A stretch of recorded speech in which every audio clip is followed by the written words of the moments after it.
رحم اللہ من قرأ الفاتحہ۔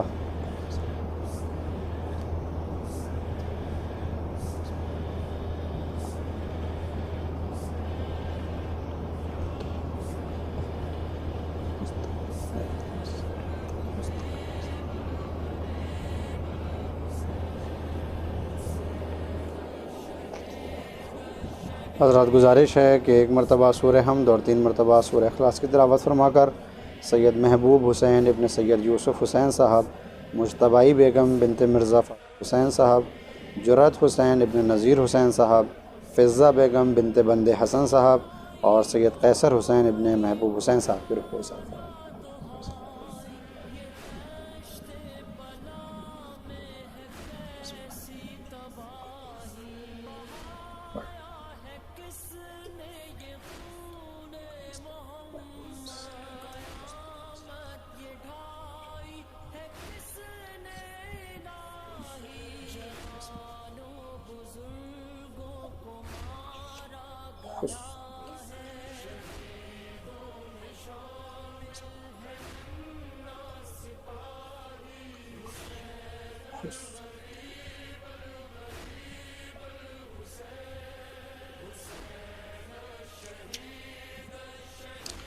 لا حول ولا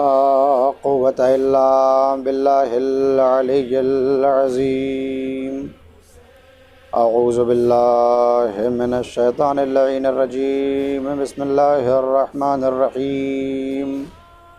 الحمد للہ الذی لا یبلغ مدحتہ القائلون ولا يحصي نعمه العادون ولا يؤدي حقه المجتهدون الذي لا يدركه بعد الهمم ولا يناله غوص الفتن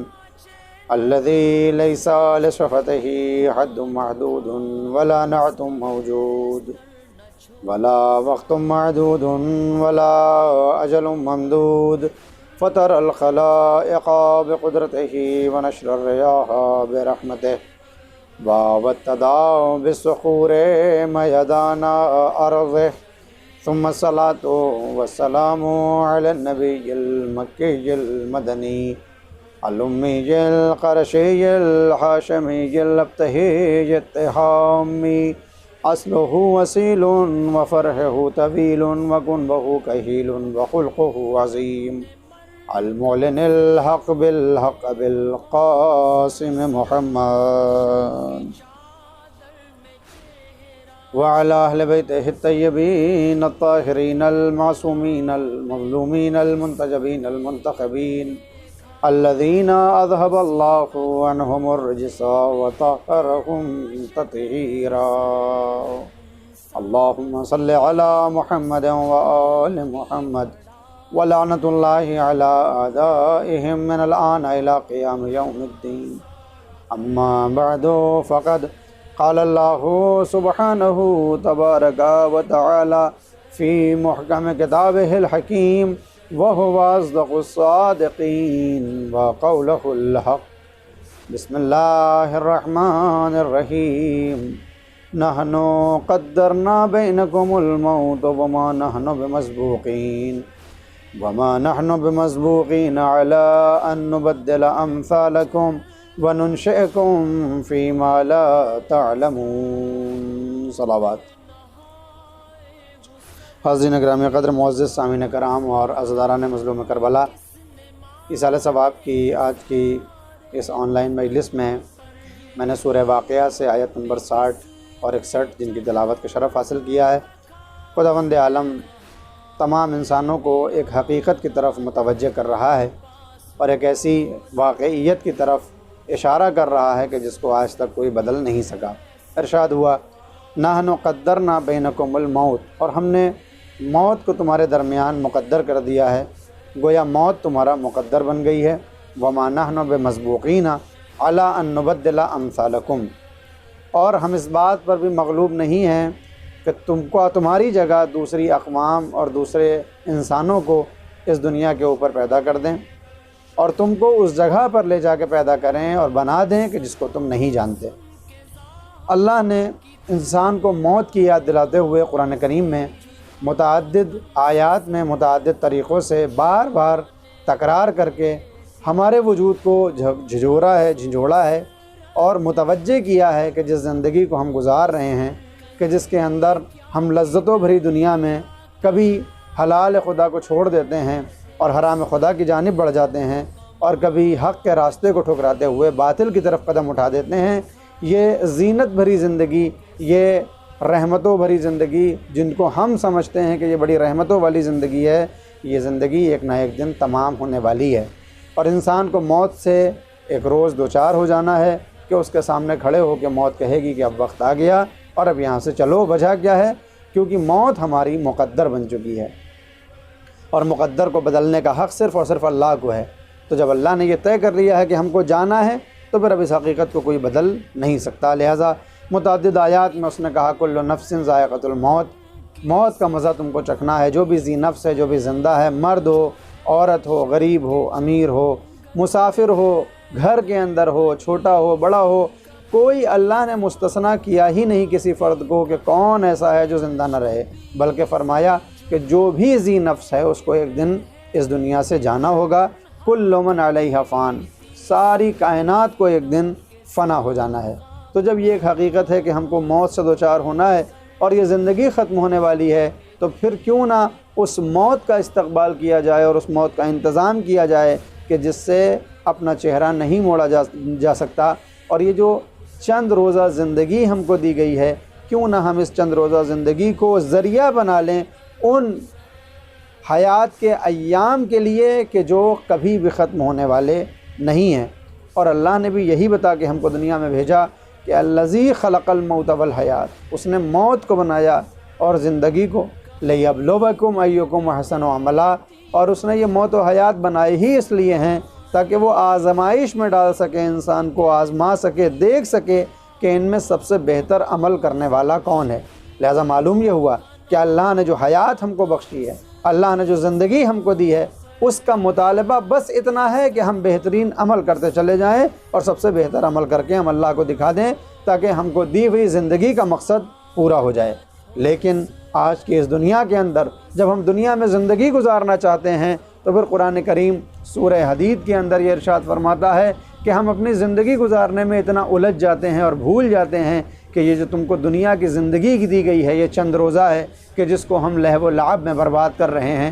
جس کو زینت اور تفاخر اور تکاثر میں ہم برباد کر رہے ہیں۔ ارشاد ہوا اعلموا، جان لو کہ انما الحیات الدنیا لعب و لہو، کہ یہ جو دنیا کی زندگی ہے یہ لعب ہے، یہ لہو ہے، وزینت اور زینت ہے، وتفاخر اور فخر و مباحات ہے، وتکاثر فی الاموال والاولاد اور اولاد و اموال کو جمع کرنے کا ایک ذریعہ ہے۔ گویا اگر دنیا کو صرف زندگی کو صرف دنیا تک محدود رکھا جائے اور اس زندگی سے آخرت کو نہ کمایا جائے تو اللہ نے بتایا ہے کہ بندہ کیسے زندگی گزارتا ہے۔ اس سلسلے میں اس آیت کے اندر اللہ نے دنیا کی زندگی کو 5 حصوں میں تقسیم کیا ہے، اور مفسرین بتاتے ہیں کہ یہ 5 حصے 40 برس کی زندگی کے متعلق ہیں کہ اللہ کی نگاہ میں انسان کو 40 برس کی زندگی دے کے اس نے بھیجا ہے، اور 40 کے اوپر جو ہم کو مل جاتی ہے وہ بونس ہے۔ اس 40 میں خداوند عالم نے 8 برس کی زندگی کو بانٹا ہے کہ اگر انسان کی زندگی میں اللہ نہ پایا جائے تو ابتدائی 8 برس انسان کے لعب میں گزر جاتے ہیں، کھیل اور کود میں گزر جاتے ہیں، اور اس کے بعد جو دوسرا زمانہ ہوتا ہے کہ جو 9 برس سے 16 برس کا زمانہ ہے وہ لہو میں گزر جاتا ہے کہ یہ بھی بازی ہے، کھیل کود ہے، مگر اب یہاں کھیل و کود میں شہوت شامل ہو چکی ہے، کھیل و کود میں خواہشات نفسانی شامل ہو چکے ہیں، اور اب 16 برس کے بعد اس 16 برس سے 24 برس کی جو زندگی ہے وہ زینت کی زندگی ہو جاتی ہے۔ اگر اس زندگی کو مزرعِ آخرت نہ سمجھا جائے، اگر اس کو وسیلہ نہ بنایا جائے، اگر اس کو ذریعہ نہ بنایا جائے آخرت کمانے کا، تو اب 16 سے 24 برس کی زندگی زینت بن کے رہتی ہے کہ انسان ہر شے کو مزین کرنا چاہتا ہے اور اپنے وجود کو دنیا کی چیزوں سے زینت بخشنا چاہتا ہے۔ کبھی وہ بہترین طریقے کے بال کی مانگ نکالتا ہے، اس کے بالوں کا ایک اسٹائل بدلتا ہے تاکہ وہ اپنے آپ کو بالوں کے ذریعے مزین کر لے، کبھی اس کے لباس میں تبدیلی آنے لگتی ہے، عام لباس کو چھوڑ کے طرح طرح کے لباس پہننے لگتا ہے تاکہ اس لباس کے ذریعے اس کو زینت حاصل ہو سکے۔ بعض وقت وہ نئی طرح کی ماڈیفائی گاڑیاں لے کے چلتا ہے تاکہ وہ ان کے ذریعے اپنے آپ کو مزین کر سکے۔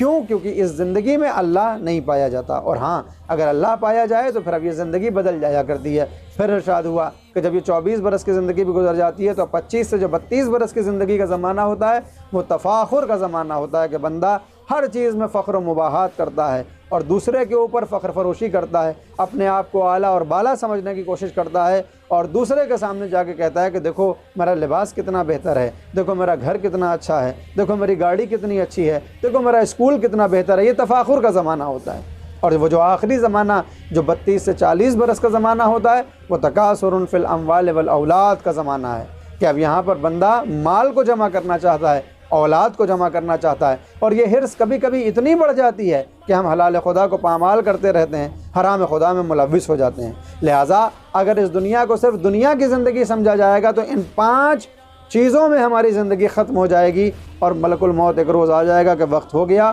اور چلو۔ میں ایک واقعہ بیان کر دوں تاکہ تھوڑی جذابیت پیدا ہو جائے۔ ہارون رشید جو عباسی بادشاہ ہے، سن 170 ہجری کا اس کا زمانہ ہے، ایک روز اس کو نہ جانے کیا سوچتی ہے کہ یہ اپنے درباریوں سے یہ کہتا ہے کہ میں ایک ایسے انسان سے ملنا چاہتا ہوں کہ جس نے پیغمبر اعظم کو دیکھا ہو اور ان سے کوئی حدیث سنی ہو۔ اگر کوئی پوری مملکت کے اندر ایسا انسان ملے تو اس کو جلدی سے جلدی مجھ تک پہنچاؤ کہ میں اس کی زیارت کروں اور اس سے پیغمبر کی کوئی حدیث اس کی زبان سے بغیر کسی واسطے کے سن سکوں۔ بادشاہ تھا، بڑی حکومت تھی، لہذا کارندے ڈھونڈنے میں جمع ہو گئے اور ڈھونڈنے لگے کہ کوئی ایک ایسا انسان مل جائے کہ جس نے پیغمبر کو دیکھا ہو۔ بڑی تلاش و کوشش کے بعد، بڑا سرچ کرنے کے بعد اور کئی بستیوں میں جانے کے بعد معلوم یہ ہوا کہ ایک بستی میں ایک شخص ہے کہ جو کافی ضعیف ہو چکا ہے۔ ظاہر سی بات ہے کہ 170 ہجری کا زمانہ اور پیغمبر کی جو وفات ہے اور جو رحلت ہے، جو شہادت ہے، وہ 11 ہجری ہے، یعنی پیغمبر کو دنیا سے گئے 160 برس ہو گئے ہیں۔ تو ایک ایسا انسان ہے جو ضعیف ہو چکا ہے اور اس نے پیغمبر کو دیکھا ہے، لہٰذا درباریوں نے اس کے آنے کا انتظام کیا اور کسی بھی طرح سے اس کو اٹھا کر بادشاہ وقت یعنی ہارون رشید تک پہنچایا گیا۔ ہارون نے دیکھا کہ ہڈیوں کا ایک ڈھانچہ ہے، جسم ناتوان ہو چکا ہے، گوشت میں جھریاں پڑنے کے بعد اب پھٹنے لگی ہیں، آنکھیں بند ہو چکی ہیں، جسم کانپ رہا ہے۔ اب جسم گویا ایک ایسا ہیولہ دکھائی دیتا ہے کہ جس سے شاید کوئی محبت نہ کرے۔ ایک چھوٹا سا ایک مجسمہ لے کے آیا گیا ہے کہ جو کبھی بولتا بھی ہے تو زبان لڑکھڑانے لگتی ہے، اگر ہاتھ اٹھانا چاہتا ہے تو طاقت نہیں ہوتی۔ ہارون کہتا ہے یہ کس کو لائے ہو، یہ میرے پاس کیوں آیا ہے؟ بتایا گیا کہ آپ نے حکم دیا تھا کہ آپ کسی ایسے انسان کی تلاش میں ہیں، ایسے انسان کی زیارت کرنا چاہتے ہیں جس نے پیغمبر کو دیکھا ہو۔ ہم نے تلاش و کوشش کی ہے اور یہ فرد ہمارے ہاتھ لگا ہے، اس نے پیغمبر کو دیکھا ہے۔ ہارون نے جیسے یہ سنا کہ پیغمبر کی زیارت کرنے والا، پیغمبر کی حدیث کو اپنے کانوں سے سننے والا میرے دربار میں آیا ہے، دربار کو سجانے کا حکم دیا۔ دربار سجایا گیا، مہمان کو اکرام کے ساتھ بٹھایا گیا، اور اب ہارون مسند حکومت میں بیٹھا ہوا ہے، سلام کرتا ہے آنے والے کو، اور سلام کرنے کے بعد پوچھتا ہے کہ کیا تو نے واقعی پیغمبر کو دیکھا ہے؟ وہ ضعیف کسی طرح اپنے الفاظ کو جمع کرتا ہوا، جسم کی طاقت کو بٹورتا ہوا یہ کہتا ہے کہ ہاں میں نے بچپن کے عالم میں ایک مرتبہ پیغمبر اعظم کو دیکھا ہے۔ کب دیکھا ہے؟ کہا ایک روز میرے باپ نے میری انگلی پکڑی اور کہا آؤ میں تمہیں پیغمبر کی زیارت کروا دوں، تو میں اپنے باپ کے ساتھ ساتھ پیغمبر کی زیارت کرنے گیا تھا۔ بس وہی ایک موقع تھا کہ جب میں نے پیغمبر کو دیکھا اور اس کے بعد پیغمبر اس دنیا سے چلے گئے، میں نے دوبارہ کبھی پیغمبر کو نہیں دیکھا۔ ہارون کہتا ہے کہ اگر تو نے پیغمبر کو دیکھا ہے تو ذرا بتا کہ کیا تو نے پیغمبر سے کوئی حدیث بھی سنی ہے، پیغمبر نے کچھ بتایا بھی ہے؟ کہا ہاں، جس وقت میں پیغمبر سے ملاقات کے لیے گیا تھا پیغمبر کی ایک حدیث تھی جو انہوں نے سنائی، جس کو میں نقل کرنا چاہتا ہوں۔ کہا کیا تھا؟ کہا پیغمبر نے فرمایا کہ یشیب ابن آدم تشب معہ خصلتان، کہ انسان جس طرح سے ضعیف ہونے لگتا ہے، بوڑھا ہونے لگتا ہے، جیسے جیسے اس کی عمر گزرنے لگتی ہے، موت کے نزدیک جانے لگتا ہے، تشب معہ خصلتان، اس کے وجود کے اندر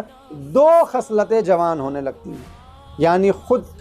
کی عمر تمام ہو رہی ہے، سن و سال بڑھ رہے ہیں، ضعیفی آ رہی ہے، خود بوڑھا ہو رہا ہے، مگر 2 خصلتیں ہیں جو ابھی جوان ہو رہی ہیں، اور اس میں ایک ہے الحرص و طول العمل، ایک حرص جوان ہوتا رہتا ہے عمر کے اضافے کے ساتھ، اور دوسرا امیدوں میں اضافہ ہونے لگتا ہے جیسے جیسے عمر ہماری بڑھتی ہے۔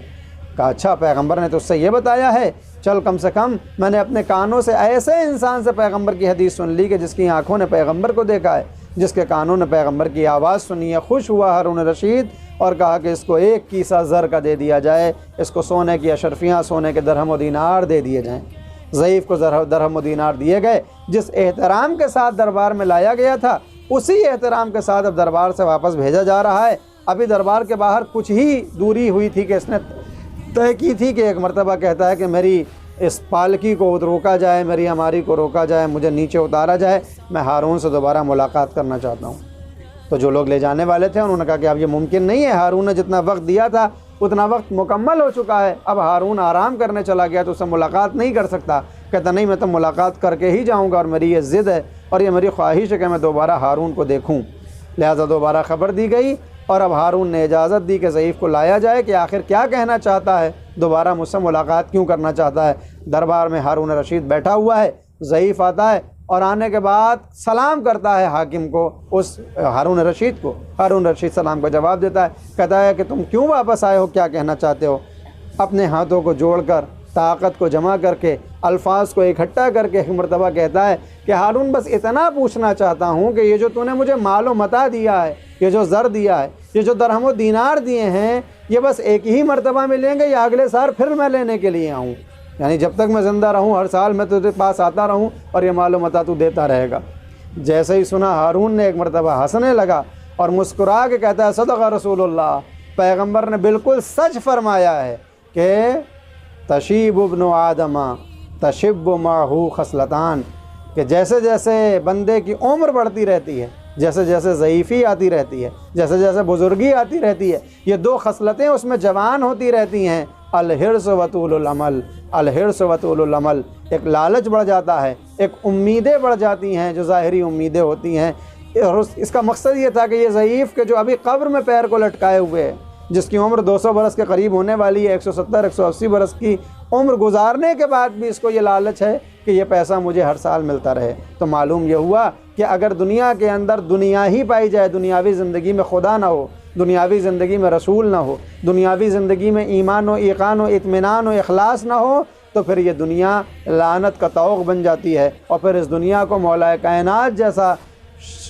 سخی انسان،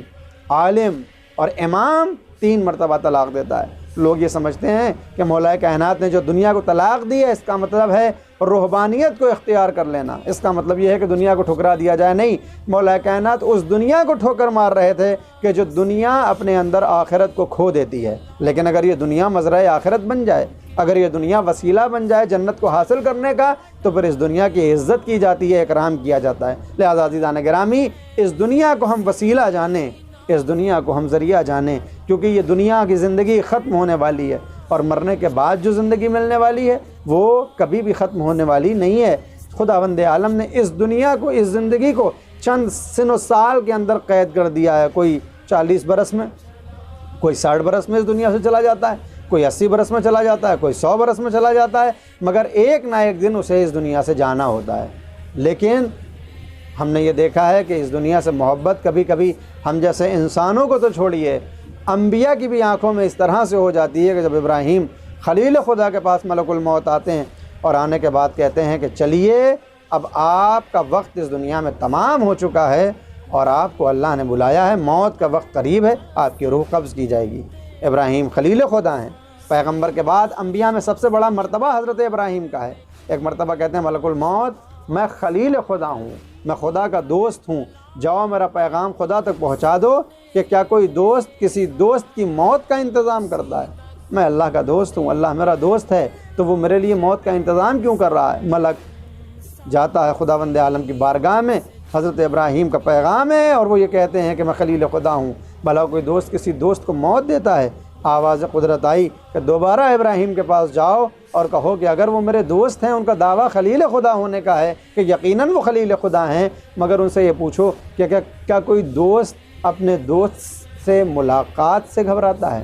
اگر وہ میرے دوست ہیں تو ان کو میری ملاقات میں ڈر کیسا، خوف کیسا؟ اور جیسے ہی فرشتے نے یہ آگے کہا، حضرت ابراہیم حاضر ہو گئے اور اس کے بعد روح حضرت ابراہیم کی قبض ہو گئی۔ تو معلوم یہ ہوا کہ یہ دنیا ایسی ہے کہ جس کو واقعاً چھوڑتے وقت بڑی مشکلوں کا سامنا ہوتا ہے۔ روایات اسلامی میں آیا ہے کہ جب موت مومن کے سامنے آتی ہے اور جب کافر کے سامنے آتی ہے تو ملک الموت کے آنے کا انداز بدل جاتا ہے۔ جب مومن کے سامنے موت آتی ہے تو یقیناً اب جانے والا چند برس اس دنیا میں رہا ہے، دنیا کی چند چیزوں سے اس کا واسطہ ہے، اس کے دل میں اولاد کی محبت ہے، گھر کی محبت ہے، رشتہ داروں کی محبت ہے، لہٰذا اب جانا تو نہیں چاہتا، اور ایک مرتبہ ملک الموت سے یہ کہتا ہے کہ مجھے کیوں لے کے جا رہا ہے، میں نہیں جانا چاہتا، اور ملک الموت دوبارہ خداوند عالم سے کہتا ہے مومن آنا نہیں چاہتا، اور روایتیں بتاتی ہیں کہ حکم ہوتا ہے کہ جاؤ اور بسم اللہ کی برکتوں کو اس مومن کے سامنے رکھ دو، اور اس برکتوں کو جب تم دکھاؤ گے تو اس کا دل خود ہو جائے گا کہ وہ اس دنیا کو چھوڑ دے، اور آتا ہے ملک الموت بسم اللہ کی برکتوں کو دکھاتا ہے،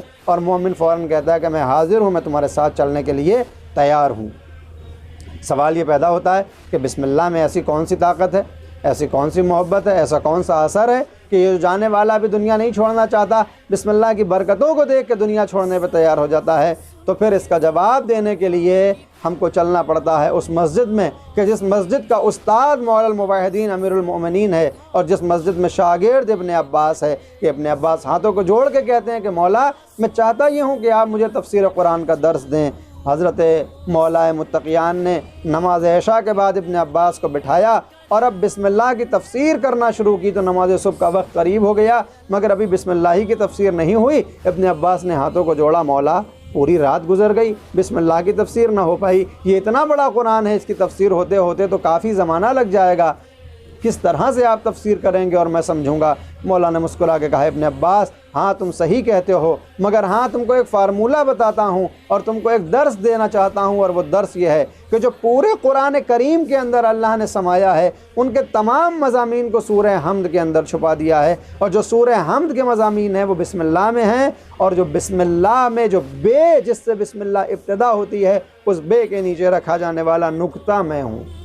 یعنی پورے قرآن کو علی کے اندر سما دیا گیا ہے۔ تو اب یہ جو ملک الموت بسم اللہ کو لا کے دکھاتے ہیں، دل یہ کہتا ہے کہ یہ بسم اللہ نہیں دکھائی جاتی، علی کا نورانی چہرہ دکھا دیا جاتا ہے۔ وہ مومن کہ جو دنیا میں ایک مرتبہ چاہتا ہے کہ نجف کی جالی کو چوم لے، وہ مولا متقیان کے چہرے کو دیکھتا ہے، بسم اللہ کو دیکھتا ہے، بائے بسم اللہ کو دیکھتا ہے، کہتا ہے میری روح کو قبض کر لو، میں مولا سے ملاقات کرنا چاہتا ہوں۔ اور دوسری طرف جب وہ کافر ہے کہ جو دنیا سے جانا چاہتا ہے، اب وہ بھی جانا نہیں چاہتا، تو ایک مرتبہ حکم ہوتا ہے ملک الموت کو کہ جتنی شدت اور جتنی حدت کے ساتھ اس کی روح کو نکالنا چاہتے ہو نکالو، اس لیے کہ جو زندگی ہم نے اس کو دی تھی اس نے اس زندگی میں کوئی بھی ایسی خوبی انجام نہیں دی، کوئی ایسی نیکی انجام نہیں دی کہ جو اس کی موت کو آسان بنا سکے۔ ہم نے اس سے عالم زر میں وعدہ لیا تھا کہ جب یہ دنیا میں جائے گا تو وحدانیت کا پرچم بلند کرے گا، جب یہ دنیا میں جائے گا تو پیغمبر کی نبوت کا کلمہ پڑھے گا، جب یہ دنیا میں جائے گا تو حق کی باتیں کرے گا، باطل کو چھوڑ دے گا، مگر اس نے مختصر سی زندگی میں وحدانیت کو ٹھکرایا، شرک کرتا رہا، نبوت کو ٹھکرایا، جھوٹے خداؤں کی پرستش کرتا رہا، ہوا و ہوس کی پرستش کرتا رہا، دنیاوی لذتوں میں اتنا مگن ہو گیا کہ اس نے کبھی یہ نہ سوچا کہ ایک دن موت آنے والی ہے اور اس دنیا سے اس کو جانا ہے۔ اور پھر ملک الموت جانے والے کے جس کی دنیا ختم ہونے والی ہے، زندگی ختم ہونے والی ہے، اس کی روح کے نکالنے کا انداز بدل جاتا ہے۔ کس طرح سے روح نکلتی ہے کہ جیسے خار دار درخت کے اوپر ریشمین چادر کو ڈالا جائے اور کھینچ لیا جائے، وہ حال اس کے بدن کا ہو جاتا ہے۔ دوسری روایت میں ملتا ہے کہ اس طرح روح نکلتی ہے کہ جیسے تمہاری نسوں کو قینچی سے کاٹ کاٹ کے ٹکڑے کر دیا گیا ہو، جو تکلیف تم کو اس وقت ہوگی روح کے نکلتے وقت وہی تکلیف ہونے والی ہے اگر ہمارے وجود میں ایمان نہ پایا جائے، اگر ہمارے وجود میں ایقان نہ پایا جائے، اگر ہمارا وجود مطمئن نہ ہو، ہماری زندگی آخرت کا ذریعہ نہ بنی ہو، تو پھر یہ موت بڑی سخت ہونے والی ہے۔ لہذا انسان کو اپنے ہر عمل سے پہلے یہ سوچنا چاہیے کہ اس عمل کے بدلے میں ہماری موت کس انداز میں آنے والی ہے۔ یہ جو ہم عمل کرنے والے ہیں، یہ جو زندگی گزار رہے ہیں، یہ جو چھوٹا سا ایک سٹیپ ہے، اس کو اٹھانے کی وجہ سے کہیں ہماری موت کی تکلیفیں نہ بڑھ جائیں۔ یہ جو ہم ایک چھوٹا سا عمل کرنے والے ہیں، اس عمل کی وجہ سے کہیں ہم خدا کے سامنے جواب دہ نہ ہو جائیں۔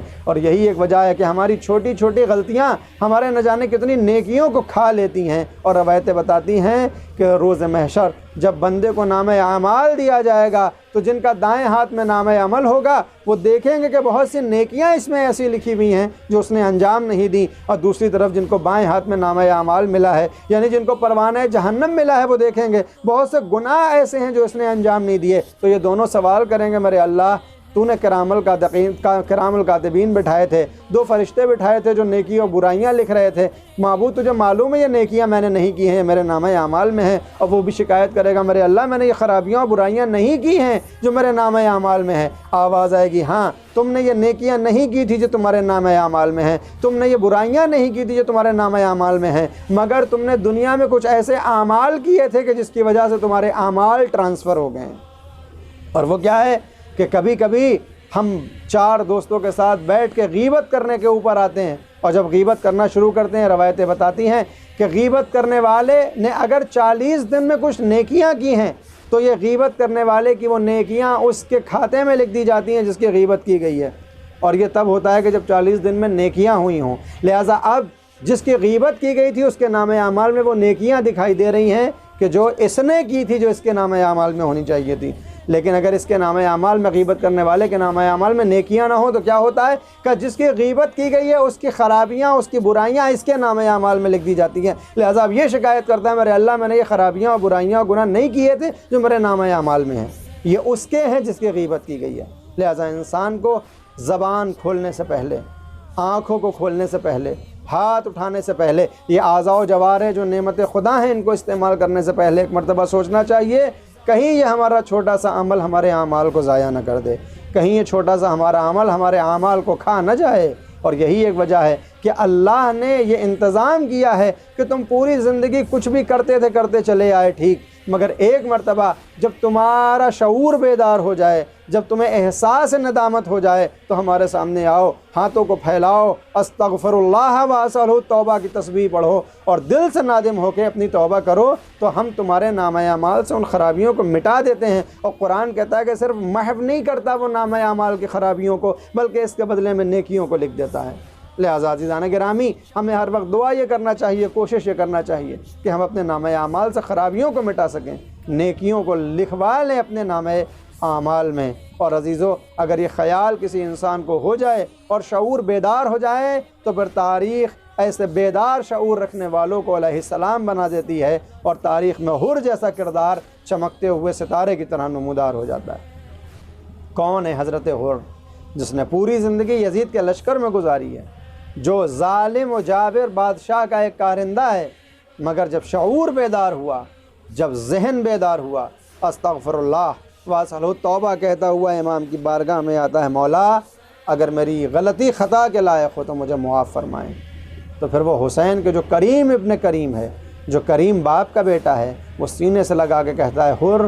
میں نے تم کو معاف کیا، میں نے بھی معاف کیا، میرے نانا رسول اللہ نے بھی معاف کیا، اور میرے خدا نے بھی تجھے معاف کیا۔ اچھا مولا اگر معاف کر دیا ہے تو مجھے مرنے کی اجازت دے دیجئے۔ عزیزو، حسین نے پہلے تو احتراماً اجازت نہ دی، مگر جب دیکھا کہ حر کا اصرار بڑھ رہا ہے تو اجازت دے دی۔ 2 سبب ہیں کہ جس کی وجہ سے شاید حر کو اجازت ملی ہو۔ پہلا سبب تو یہ تھا کہ جب حر کل دشمن بن کے آیا تھا تو امام نے پانی سے ضیافت کی تھی، آج دوست بن کے آیا ہے، حسین کے پاس قطرہ آب بھی نہیں ہے جو حر کو دے سکے، لہذا حسین یہ چاہتے ہوں گے یہ جو میرا دوست ابھی دوست بنا ہے یہ زیادہ دیر تک پیاسا نہ رہے، جائے چلا جائے، شہادت کا جام نوش کر لے کہ ساقی کوثر اسے کوثر کے حوض سے سیراب کریں، اور حر کو اجازت دے دی ہے۔ اور دوسری شاید وجہ یہ ہو کہ ابھی حر کا شعور بیدار ہوا ہے، ابھی اس کا نامہ اعمال صاف ہوا ہے، ابھی خرابیاں نامہ اعمال سے پاک ہوئی ہیں، اس کے نامہ اعمال میں نیکیاں لکھی گئی ہیں۔ اب اس کو اتنا وقت نہ دیا جائے کہ دوبارہ اس کا نامہ اعمال خدا نخواستہ سیاہ ہونے لگے، لہذا اجازت ملی، حر کو اجازت ملی تو اب جوان بیٹا ہاتھوں کو جوڑ کے کہتا ہے، بابا یہ کیسے ممکن ہے جوان بیٹا زندہ رہے اور بوڑھا باپ میدان جنگ میں جائے؟ روایتیں بتاتی ہیں بیٹے کو اجازت ملی، میدان کارزار میں حر کا بیٹا ہے، جنگ کر رہا ہے، ظالموں کو فنار کر رہا ہے، اچانک کسی نے ایک وار کیا، بیٹا زمین پہ آنے لگا، بوڑھے باپ کو آواز دی، بوڑھا باپ بیٹے کی جوان میت کے قریب آنا چاہتا ہے، مگر جوان کی میت پہ پہنچتا اس سے پہلے حسین حر کے بیٹے کی میت پہ پہنچ چکے ہیں، سر کو زانوں میں رکھ کے دھلاسا دے رہے ہیں، حر تڑپ تڑپ گئے، مولا آپ نے زحمت کیوں کی؟ میں بوڑھا باپ اپنے بیٹے کے نزدیک آ ہی تو رہا تھا، میں اتنا سننا تھا حسین تڑپ گئے۔ اے حور، جوانوں کی میتوں پہ ضعیف باپ نہیں جایا کرتے۔ میں کہوں گا مولا آج آپ کو حور کا اتنا خیال ہے، ابھی چند ساعتیں گزریں گی، اکبر کے جیسے جوان کا جنازہ ہوگا، آپ کا زانو ہوگا، آستینوں کو چڑھائیں گے، ارے انبیاء اپنے منہ پھیر کے کھڑے ہو جائیں گے، اور یہی حسین ہوں گے جو اکبر کے سینے کی برچھی کی انی کو نکالنا چاہیں گے، سینہ نکل کے آ جائے گا، اور ایک ادھر غیب، ادھر ایک پردے سے اس نشیب سے آواز آئے گی اس ضعیف ماں کی، اے میرے حسین تو اپنے امتحان اس طرح سے دیتا چلا جا رہا ہے کہ جیسے نہ کسی نبی نے دیے نہ کسی رسول نے دیے، اے میرے بچے اب میری آغوش میں آ جا۔ انا للہ و انا الیہ راجعون، رضا بقضائہ و تسلیما لامرہ، سیعلم الذین ظلموا ای منقلب ینقلبون۔ حضرات گزارش ہے کہ ایک مرتبہ سورہ حمد اور 3 مرتبہ سورہ اخلاص کی تلاوت فرما کر جن مرحومین کے لیے مجلس اعظم منعقد کی گئی ہے ان کی روح کو حساب اللہ۔